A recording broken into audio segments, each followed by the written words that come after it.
Dobrý deň prajem všetkým. Tento týždeň prebehlo prvé stretnutie členov tímu, ktorí sa budú snažiť alebo budú pracovať na vývoji a výrobe nejakého lietajúceho zariadenia, dronu alebo nejakého autonómneho zariadenia alebo niečo podobné. Keďže tam neboli všetci, aby som to zhrnul všetko v krátkom videu teraz, ktoré pre vás natočím, plus poviem nejaké informácie navyše, čo sme sa dohodli na tomto stretnutí.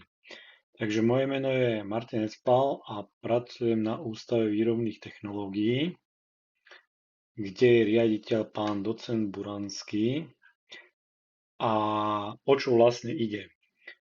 Na Slovenskej technickej univerzite materiálovo-technologickej fakulte vznikol tím, ktorý pracuje na výrobe autonómneho vozidla.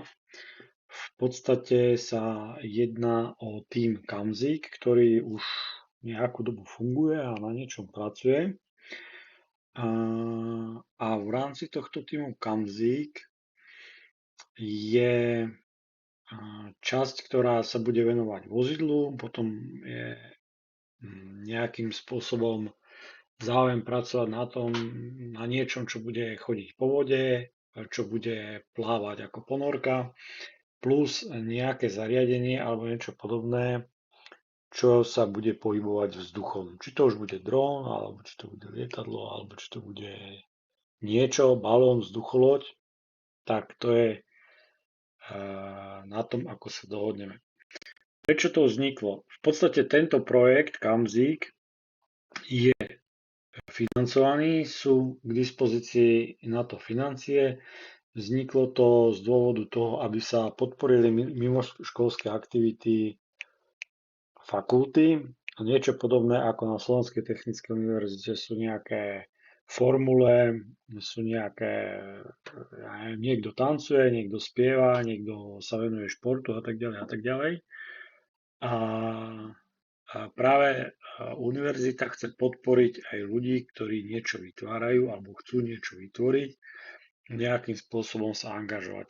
Preto v spolupráci s pánom riaditeľom sme sa dohodli a taktiež inšpirovaní niektorými inými svetovými univerzitami, ako napríklad Univerzita Twente, má tím študentov, ktorí vyvíjajú a vyrábajú drony a nejaké lietajúce zariadenia. Toto je screen teraz z ich stránky. Ako vidíte, tak je to početná skupina, ktorá má naozaj tradíciu, ktorá funguje už niekoľko rokov. Ja keď som na tú stránku išiel, tak som našiel hneď, že sa pripravujú na nejaké závody v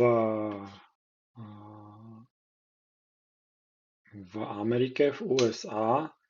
Čiže ako je zrejme, tak tieto univerzitné a fakultné a študentské projekty sú očividne po celom svete a fungujú a merajú si sily a tak ďalej. Tak ďalej. Tak z tohto dôvodu sme sa rozhodli, že skúsime na začiatok vytvoriť nejaký tím, ktorý by na tomto pracoval a uvidíme, kam až sa dostane.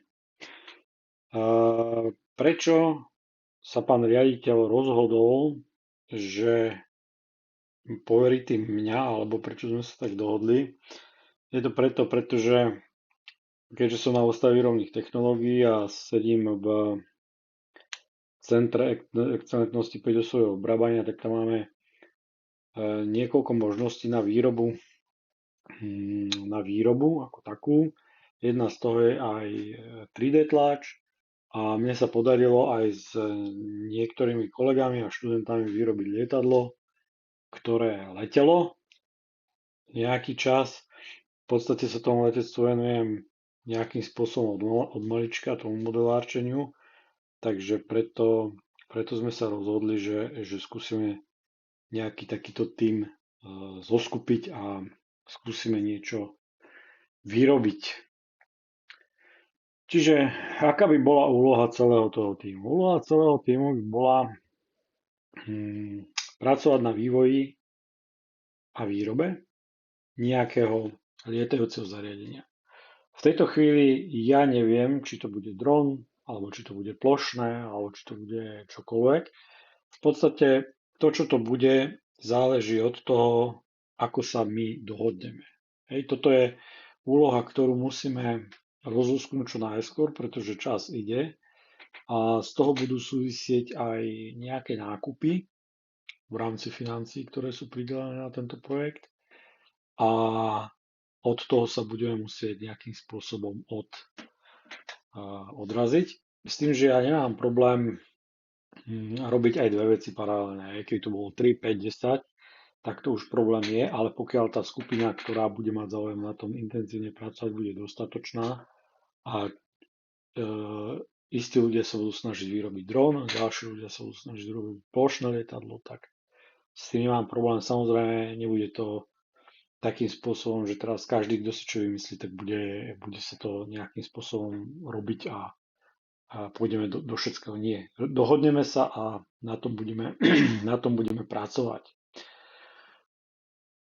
Tá skupina by mala fungovať takým spôsobom, že nie všetci budú robiť všetko, ale keďže je to komplexné zariadenie, tak každý by sa mohol fokusovať na určitú časť a mojou úlohou bude tieto týmy koordinovať tak, aby sme, aby proste celý tím niečo spravil. Čiže v prvom rade tu bude nejaký návrh, tu by som chcel osloviť pánov, dámy, ľudí, ktorí sa venujú TD systémom, ktorí vedia niečo namodelovať, upraviť nejaký model, spraviť nejaký model a tak ďalej a tak ďalej. Samozrejme tu je ďalšia otázka, že ktorý keď systém využíva, tak aby tam bola možná kooperácia, aby tam tie týmy mohli pracovať, ten tým mohol pracovať ľudí, ktorí bude pracovať na modelovaní na svojom počítači, čo sa týka licencií a tak ďalej a tak ďalej a tak ďalej. Čiže to vidím ako prvé, navrhnúť nejakú konštrukciu, nejaký dizajn toho. Samotná výroba, no, či to už bude 3D tlač, či to bude obrábanie, či to bude čokoľvek, každopádne to bude musieť byť v možnostiach univerzity alebo ústavu. To je zase moja doména, aby som to ustrážil. Ak to bude nejaký uhlíkový frame, ktorý bude vyrobený obrábaním z nejakých častí, potom zo skrutkovej, nejaké časti tam budú 3D tlačov, alebo to bude celé 3D tlačov, alebo proste nejakým iným spôsobom.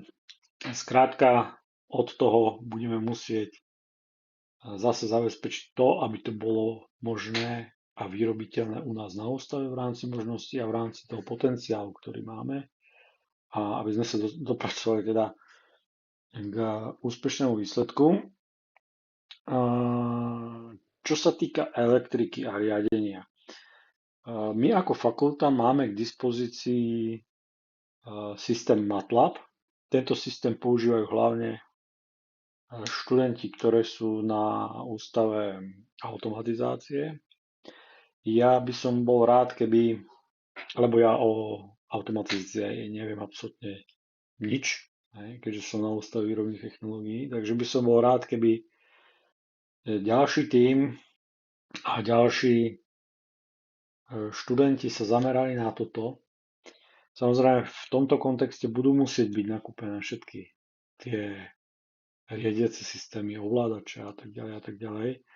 Nechcem to smerovať do štádia takého, že kúpme to čo najlacnejšie, ale chcel by som to smerovať do takého štádia, aby to bolo možné používať napríklad s tým MATLABom, keďže ho máme k dispozícii a samozrejme tí študenti, ktorí na tom budú pracovať, tak mohli toto rozvíjať aj v rámci svojich záverečných prác, či už bakalárskych alebo diplomových. Ja, ako vravím, ja sa tomu nevenujem. Viem, mám nejaký prehľad, kde aké systémy sa používajú, ale vidím v tom naozaj vysoký potenciál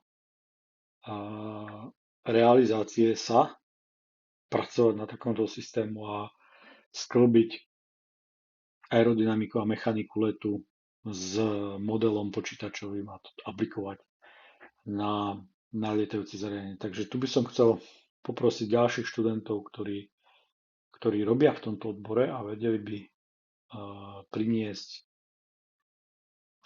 priniesť svoje know-how do týmu ako takého, aby na tom teda bolo možné pracovať.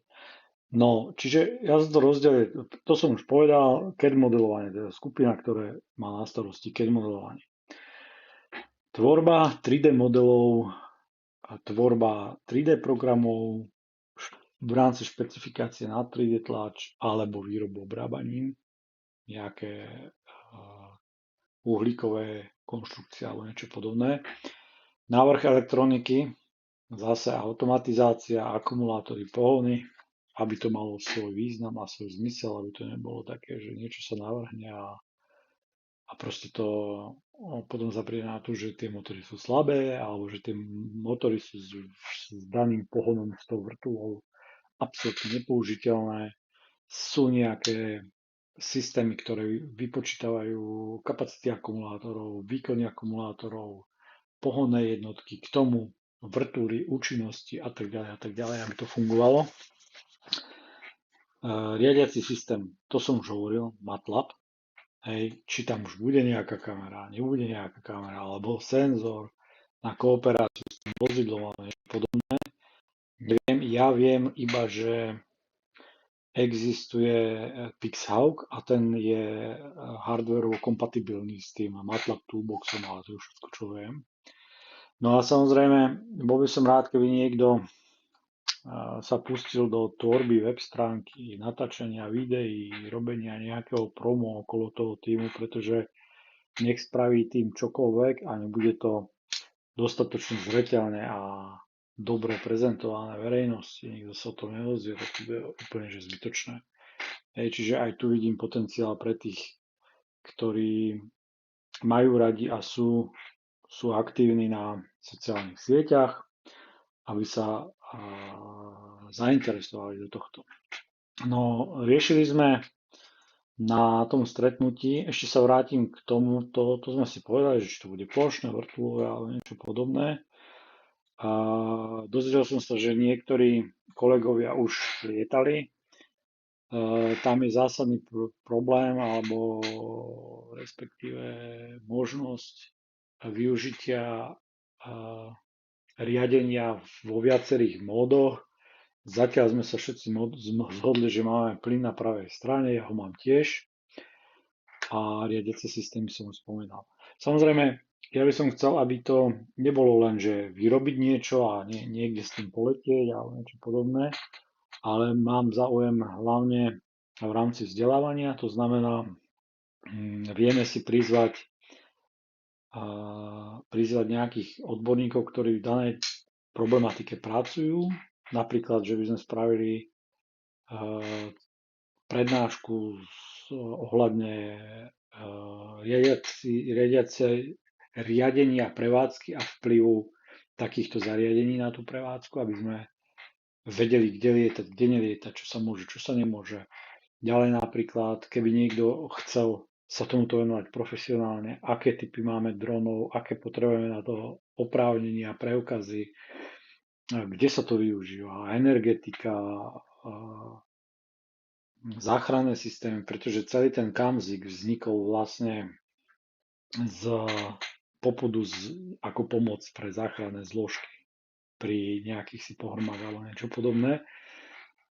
Alebo by sme spravili prednášku v rámci aerodynamiky, alebo mechaniky letu, alebo vravím ty, kto by sa naučil pracovať s tými systémami riadenia, tak nejakú takú prednášku alebo niečo podobné. Čiže tu vidím naozaj široké pole toho, aby sme sa navzájom v určitej tejto oblasti, ktorá teda by mohla byť zaujímavá, jednak vzdelali, jednak niečo vytvorili a tým pádom aj správne prezentovali univerzitu ako takú. No a posledná vec, komunikácia. medzi sebou a vymienenie si informácií a práca. Ja som sa pýtal teda na tom stretnutí, že čo by bolo asi tak najhodnejšie v rámci študentov a tak ďalej. Som sa nejak nedozvedel, ale ja osobne si myslím, že v tomto ohľade by bol vhodný Discord. Neviem, ktorí z vás ho používajú, ktorí nie.